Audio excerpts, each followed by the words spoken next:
देखिए अब तक क्वेश्चन नंबर कहाँ तक हो गया था? एग्जाम्पल 7 हो गया था। देखिए एग्जाम्पल 8 9 कितने 10 8 9 10 देखेंगे, उसके बाद एक्सरसाइज में चलेंगे अपन, ठीक है? तो आइए देखिए एग्जाम्पल नंबर 8 बोला है, ध्यान दो, बोला है कि AP 10 7 4 dot dot dot minus 62 का अंतिम पद से 11वां पद कहाँ से?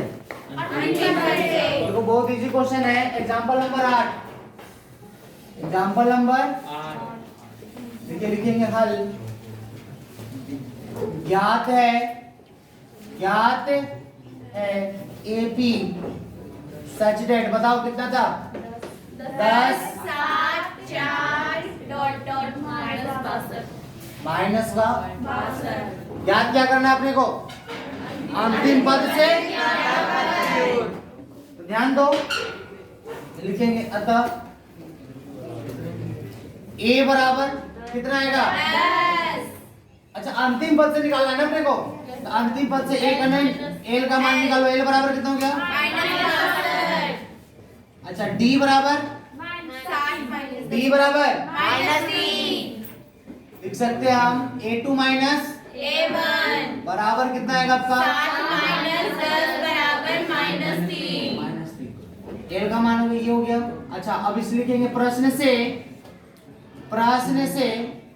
अंतिम पद से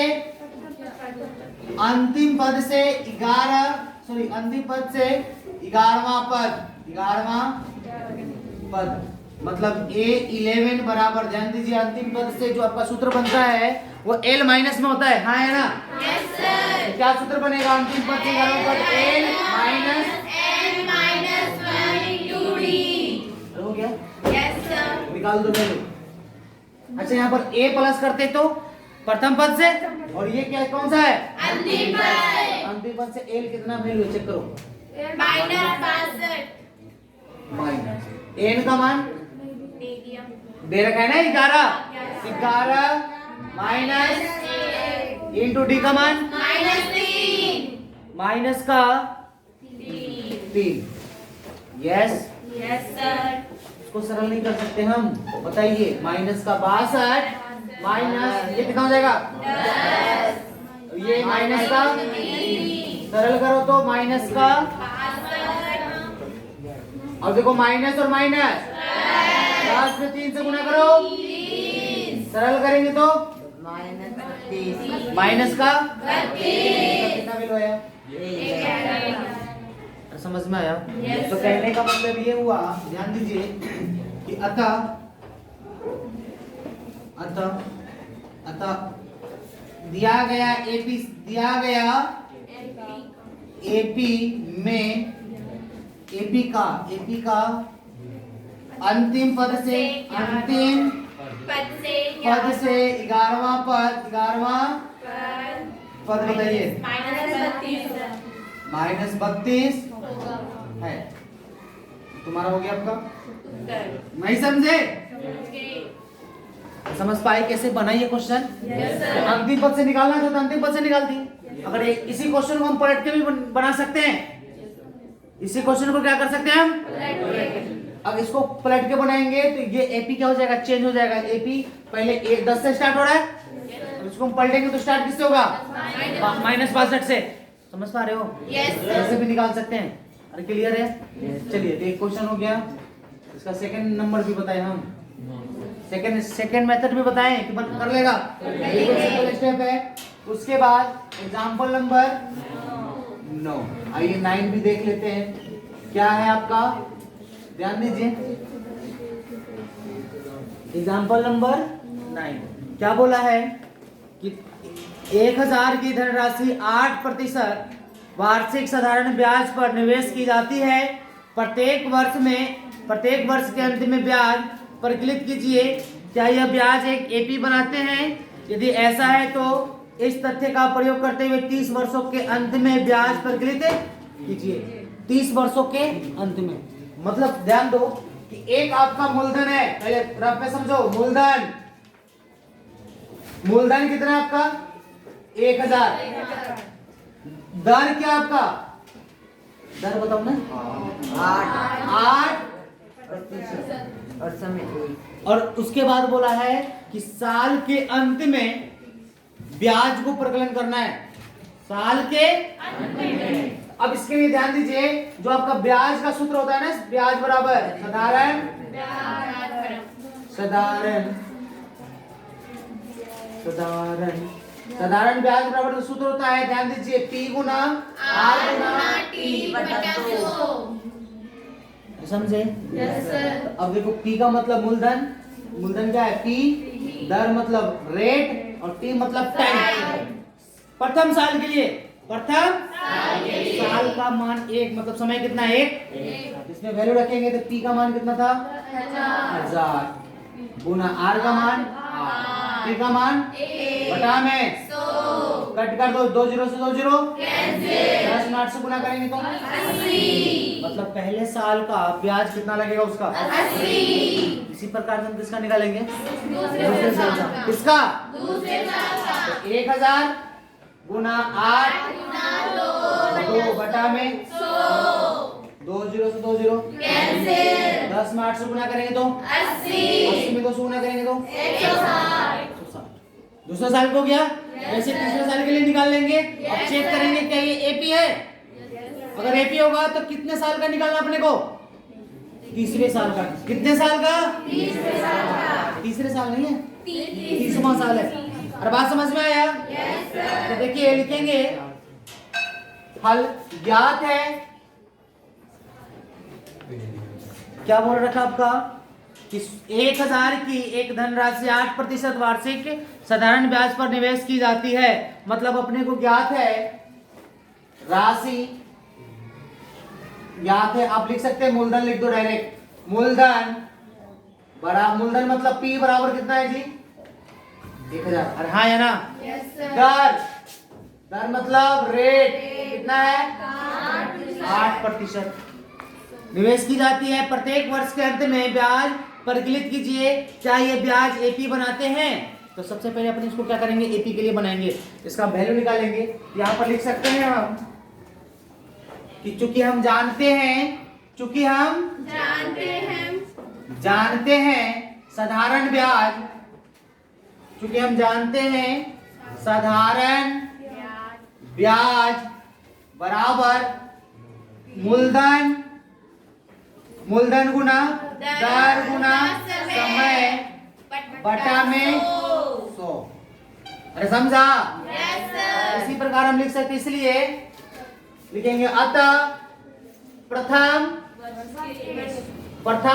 के लिए, प्रथम वर्ष के लिए नहीं, प्रथम वर्ष के अंत में ब्याज। तो बताओ बाबू, समय कितना है, प्रथम साल का मतलब एक ही साल का है, इसमें कितना हो गया, इसका वैल्यू बता दो फटाफट। मूलधन 1000, दर 8, समय 1 बटा में 100, सरल करेंगे तो 2 0 से 2 0 कैंसिल बराबर 80। इसी प्रकार लिख सकते हैं द्वितीय वर्ष में, द्वितीय वर्ष के अंत में ब्याज, अंत में ब्याज। बताओ 1000 गुना 8, समय कितना हो जाएगा, 2 बटा में 100 2 0 से 2 0 कैंसिल। 10 में 8 से गुना करेंगे तो 80 80 में 2 से गुना करेंगे तो 160। यस। Yes sir. एक और निकाल दो, तृतीय वर्ष के अंत में ब्याज, तृतीय वर्ष के अंत में ब्याज। बताओ 1000 गुना 8 गुना 1000 गुना 8 गुना 3 बटा 100 2 0 से 2 0 कैंसिल, 80 में 3 से गुना करो 240। ये आपके आगे 240 यहाँ पर रुपए लगा दो, क्योंकि रुपए में आ रहा है ना आपका वैल्यू। चलो ये रुपए हो गए जी। अब यहाँ पर चेक करना है क्या ये एपी है, तो हम लिख सकते हैं किसी प्रकार हम आगे की भी मान निकाल सकते हैं, ना। लिखेंगे अतः ब्याज का सूची निम्न प्रकार है, निम्न प्रकार है। अब ध्यान दीजिए, ब्याज का सूची प्रथम वर्ष में कितना था? 80, उसके बाद 160, उसके बाद 240। Dot dot dot dot. अरे हाँ है ना। Yes sir. यहाँ पर चाहे तो रुपए लगा दीजिए, रुपए, इसमें भी रुपए और इसमें भी या का बनेगा। अरे हाँ है ना। अब चेक करेंगे कि क्या ये एपी है, तब लिखेंगे अतः लिखेंगे A2 माइनस A1 बराबर, बताओ A2 कितना है? 160 माइनस 80 बराबर 80। यस। Yes sir. उसके बाद A3 और A3 माइनस A2 बराबर 240 माइनस 160 बराबर 80। तो क्या लिखेंगे? अतः हम पाते हैं कि यह दिया गया ब्याज, प्राप्त ब्याज का सूची क्या है? एपी। नहीं समझे? Yes sir. हम लिख सकते हैं अतः हम पाते हैं, अतः हम पाते हैं कि दिया गया ब्याज, सॉरी दिया गया नहीं, दे थोड़ी रखा था। हम पाते हैं कि प्राप्त ब्याज की सूची क्या है? एपी है। अर्थात हम लिख सकते हैं एपी सच डेट। अब बताओ एपी कौन कौन सा बनेगा? 80, 160 dot dot dot dot. Yes. अच्छा, अब जब एपी हो गया तब अपने से आगे क्या पूछ रखा है? बोला है इस तथ्य को प्रयोग करते हुए 30 वर्षों के अंत में ब्याज प्रकटित कीजिए। तो लिखेंगे इसलिए लिखेंगे ए बराबर कितना हो गया? 80। अच्छा, डी बराबर 80। A2 माइनस A1 मतलब कितना था? 80 था। तो लिखेंगे A2 माइनस A1 बराबर 160 माइनस 80 बराबर 80। अरे हो गया। चलिए, ये A का मान हो गया, ये मान किसका हो गया? आपका D का। अब अपने को निकालना कितना है? 30।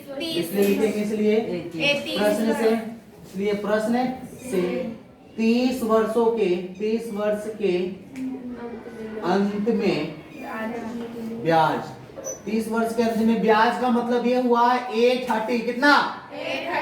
A30 का सूत्र क्या होता है? A प्लस 29 गुना, रख दो वैल्यू। A का मान कितना था? 80 प्लस 29 गुना, बनाओ वैल्यू 80 प्लस 29 में 80 से गुना कर दो। 72 और 16 और 7 23, 16 7 23 ही तो होता है। और यहाँ पर 0 का 0, इसको ऐड कर दो। 0 8 2 10, 3 और 1 4, और कितना हो गया आपका? 2। कितने आए? 2400। आंसर मिलाओ। Yes sir. अतः 30 वर्ष के अंत में ब्याज कितना होगा? 2400 रुपए होगा। यही आपका क्या बनेगा? उत्तर। नहीं समझा? Yes sir. हार्ड है। No sir. और उसके बाद एक और क्वेश्चन होगा आपका। यस।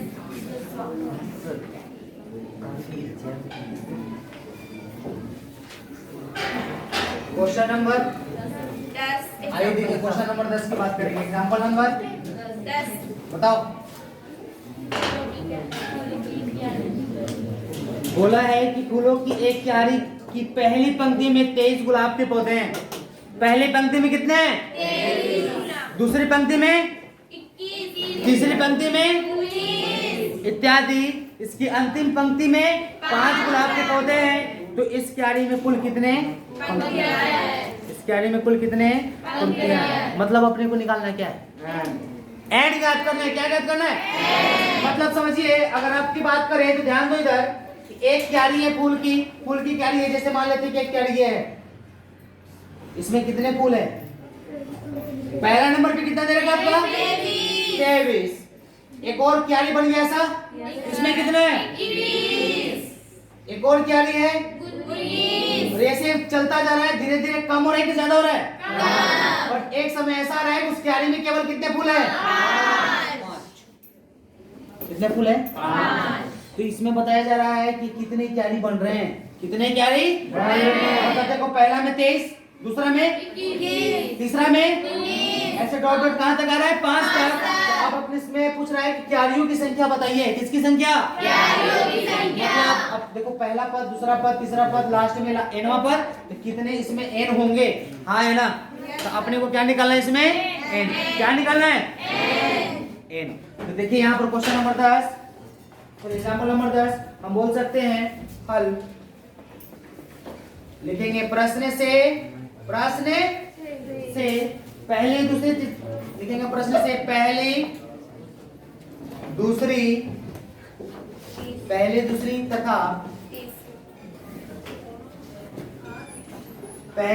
तथा तीसरी डॉट डॉट डॉट या कोमा लगाओ, पहली दूसरी तीसरी डॉट डॉट डॉट पंक्तियों में गुलाब है ना, गुलाब के पौधों की संख्या क्रमशः पौधों की संख्या क्रमशः निम्नलिखित है। मतलब क्या हुआ? देखो ध्यान दो, पहले पंक्ति में कितना था? 23। तो क्या लिखते हैं हम? 23। उसके बाद 19 dot dot dot dot dot कितना तक है? बोलो कोई दिक्कत? अब यहाँ पर अब इसमें देखो, अब इसमें चेक करेंगे हम कि क्या ये एपी है? क्या ये एपी है? यहाँ पर एपी निकालने के लिए सबसे पहले क्या करेंगे हम? डी का मान चेक करेंगे। किसका मान? डी का। तो लिखेंगे इसलिए दिया गया सूची से नहीं, प्राप्त सूची से, प्राप्त या थोड़ी है, प्राप्त है ना, प्राप्त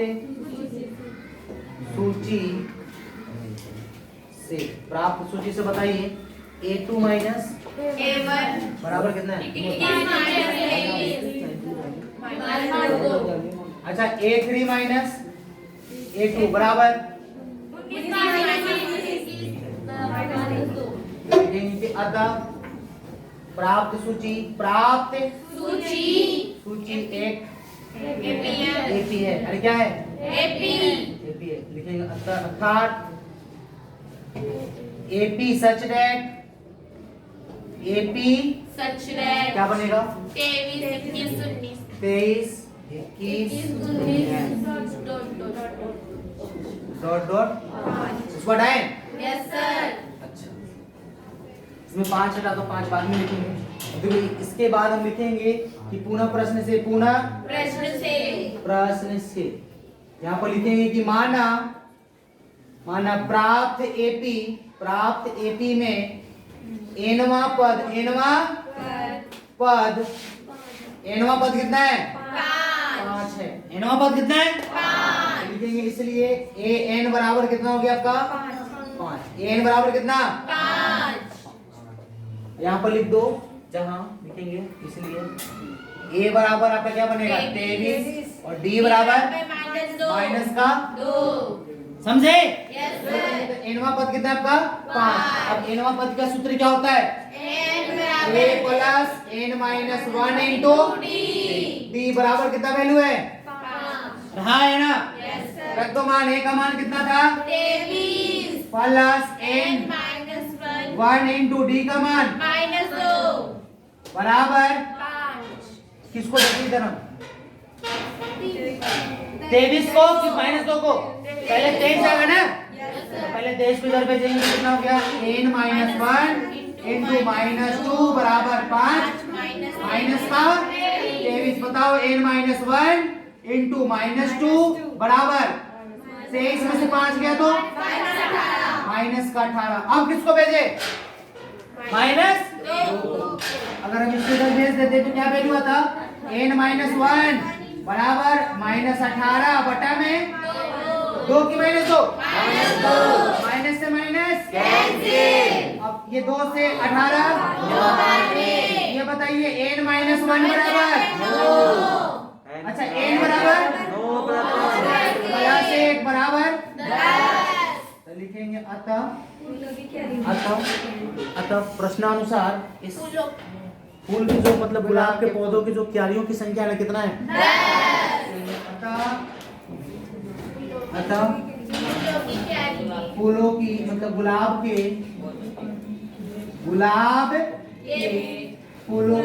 फूल है कि पौधा है पौधा लिखो गुलाब के पौधों की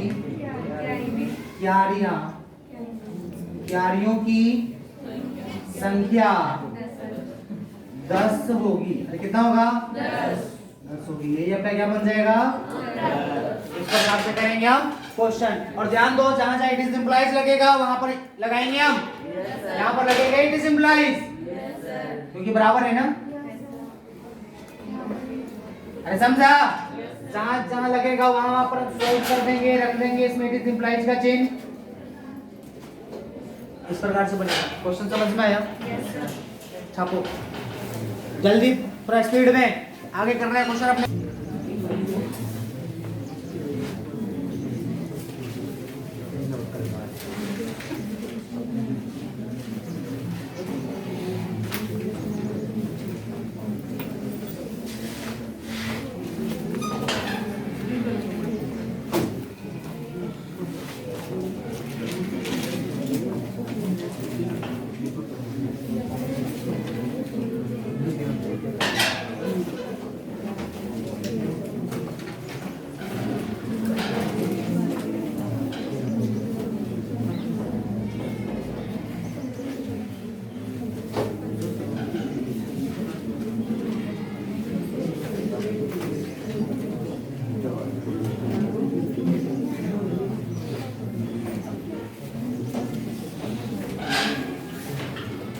चलिए देखिए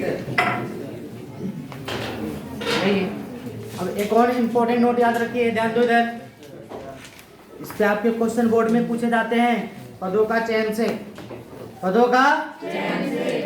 से ध्यान दीजिए इधर पदों का एक नोट लिखिएगा नोट ये बहुत बीबीआई है पहले हम आपको बता रखे हैं ये मान कैसे चूज करते हैं बताए थे क्या देखिए इसमें नोट में कि पदों का एपी के पदों का चयन अरे समझे यहाँ पर देखिए पदों का चयन 2 तरीके से करेंगे।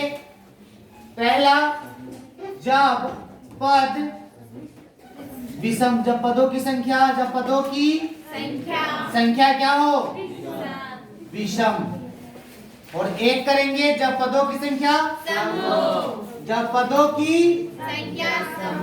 क्या हो पदों की संख्या क्या हो जी आपका बोलो कोई दिक्कत। अब देखो जब विषम है तो कैसे करेंगे ध्यान रखिएगा जब पदों की संख्या विषम है ना तब d बराबर जो d होगा ना वो d आपका 1 होगा जो d क्या होगा आपका d मतलब यहाँ पे लिखेंगे पदों की संख्या जब पदों की संख्या विषम है तब मध्य पद तब कौन सा मध्य पद a तथा सार्वंतर तथा सार्व अंतर क्या होता है डी होता है। सार्वंतर कितना होता है डी होता है। अरे समझे अच्छा इसमें सम हो तब मध्य पद a माइनस डी और a प्लस डी तथा सार्वंतर सार्व अंतर 2d होता है। अरे कितना होता है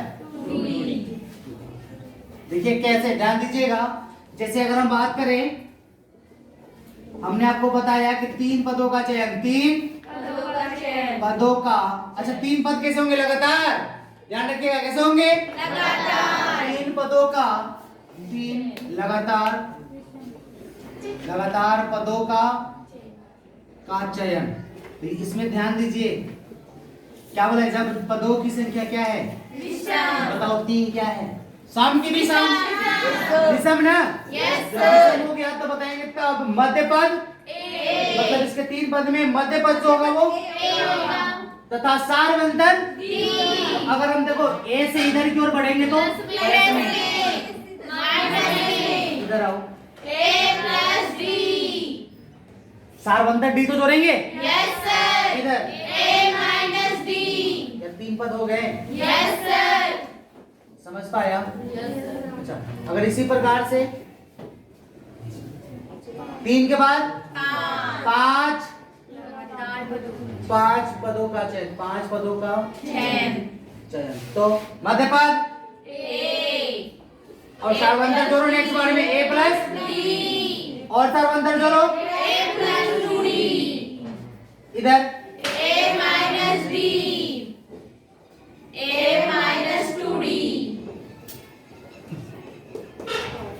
समझा? 5 हो गए, बीच वाला पद देखो कितना कौन सा है, समझ पाया? अच्छा, इसी प्रकार से जब ये वाला हो तो जब पदों की संख्या क्या हो? सम। जैसे 2 लगातार पदों का चयन। अब ये बताइए जब 2 लगातार पदों का चयन तो मध्य पद कौन सा होता है? ए माइनस डी। और 2 पद तो हो ही गया, ये 2 पद हो गया ना? उसके बाद अगर बात करते हैं हम 4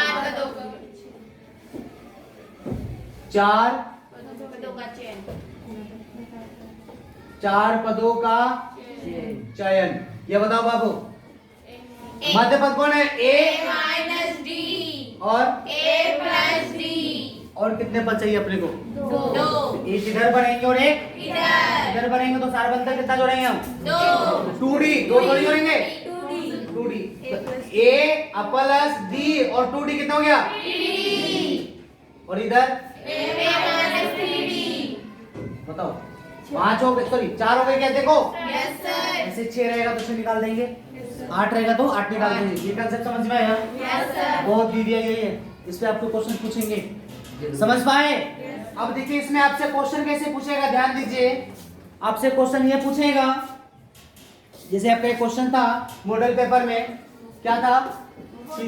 3 क्वेश्चन ऐसे आपका होगा, 3 लगातार पदों का योग कितना था? -3 तथा गुणनफल कितना है? 8 है। तो एपी ज्ञात करें, तो एपी ज्ञात। इस प्रकार से क्वेश्चन पूछेगा। क्या बोला आपसे क्वेश्चन में कि 3 लगातार पदों का योग तथा गुणनफल एपी ज्ञात करें। तो कैसे ज्ञात करेंगे? तो अब अपने को इसमें न एपी दे रखा है न कुछ नहीं दे रखा, दे रखा है क्या एपी? अपने को पदों का चयन करना है। अब यहाँ पर अपने को देखेंगे कि पद कितना चयन करना है, सम वाले में या विषम वाले में? 3 है मतलब यहाँ पर लिखेंगे हल, लिखेंगे कि माना किसी एपी का 3 पद क्रमशः क्या क्या लेते हैं हम? पहले मध्य पद ए और ए माइनस और उसके बाद ए प्लस डी। इस प्रकार है, इससे इस प्रकार है कि, ध्यान दो, इस प्रकार है कि ए माइनस डी प्लस ए बराबर, समझा? इसको सरल कर दो, ए माइनस डी प्लस डी से डी ए बराबर माइनस का, ये कट गया, ए बराबर कितना है? -a आ गया यस सर क्या था? तथा अब इसमें बताओ, अभी तो देखो योग कितना था, माइनस अब उसके बाद गुणनफल ना इस प्रकार लेंगे कि ये हो गया तथा इस प्रकार है कि ये हो गया तथा गुणनफल a माइनस डी इंटू ए और इंटू ए प्लस डी बराबर 8 8। यस, माइनस में थोड़ी था 8। यहाँ पर ध्यान दीजिए, इसके लिए सूत्र जानते हैं हम, या यहाँ पर डायरेक्ट आप सूत्र रख दो, नहीं तो इसका वैल्यू निकाल दो। a माइनस डी और a प्लस डी सूत्र होता है a square minus D square into में a बराबर 8 इसका a स्क्वायर का वैल्यू कितना था, माइनस 1 तो यहाँ पर लिख सकते हैं माइनस 1 का माइनस d का और इन माइनस का बराबर 8 सरल कर दो, माइनस 1 को इधर भेजेंगे तो माइनस 8 हो जाएगा, इसका वर्ग करेंगे तो बताओ 1 माइनस डी स्क्वायर और माइनस 1 है, इधर भेजेंगे तो माइनस का, 8 अब इस 1 को इधर भेज, 8 को इधर भेज दिया हमने और d को इधर, तो कितना हुआ 1 माइनस इधर आएगा तो प्लस का बराबर, बताओ d स्क्वायर बराबर कितना आएगा, d बराबर प्लस माइनस d का मान कितना है, प्लस माइनस 3, मतलब एक बार d का मान 3 लेंगे और एक बार कितना लेंगे, तो लिखेंगे अतः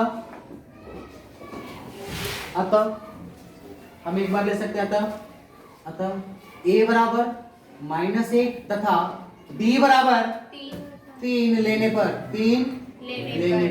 तो बताओ a माइनस डी कितना वैल्यू है, पद कौन सा लिए थे, तो लिए थे पद अपन, a माइनस डी बराबर a का मान कितना था, माइनस का 1 माइनस और d का मान कितना था बराबर माइनस का 4 a बराबर माइनस 1 अच्छा a प्लस d बराबर माइनस 1 -1 प्लस 3 बराबर, 2 तो लिखेंगे कि अतः AP, इसमें से देखो सबसे छोटा पद कौन है, सबसे छोटा पद -4 -1 2 डॉट डॉट होगा, लिखेंगे तथा यदि मान लेते हैं a बराबर -1 और d बराबर कितना हो, तब क्या लिख दो, लेने पर बताओ बाबू a माइनस डी, a का मान माइनस d का मान कितना आएगा, -1 और माइनस माइनस प्लस का बराबर, उसके बाद a का मान और a प्लस d का मान -1 प्लस माइनस का 3 बराबर -1 -3 बराबर, लिखेंगे अतः AP such that 2 -1 -4 dot dot, यही आपका क्या बन जाएगा, अरे नहीं समझे, यहाँ भी आपका हो जाएगा, कहाँ गया तो इस प्रकार से हम करेंगे क्वेश्चन, समझ पाया, पदों का चयन कैसे करते हैं, अच्छा इसी प्रकार से अगर 4 पद होता तो ये यूज करते अपन, हाँ है ना, 5 पद होता तो कर लोगे, ये बहुत इजी है, ये कभी कभी ध्यान दीजिए यहाँ पर योग गुणनफल की जगह वर्ग का भी दे देगा, वर्ग का योग, अरे समझा, नहीं कर लेंगे, इम्पोर्टेंट है, बोर्ड में ऐसे क्वेश्चन पूछे जा सकते हैं आपसे, ये राइट डाउन करो भी तुरंत,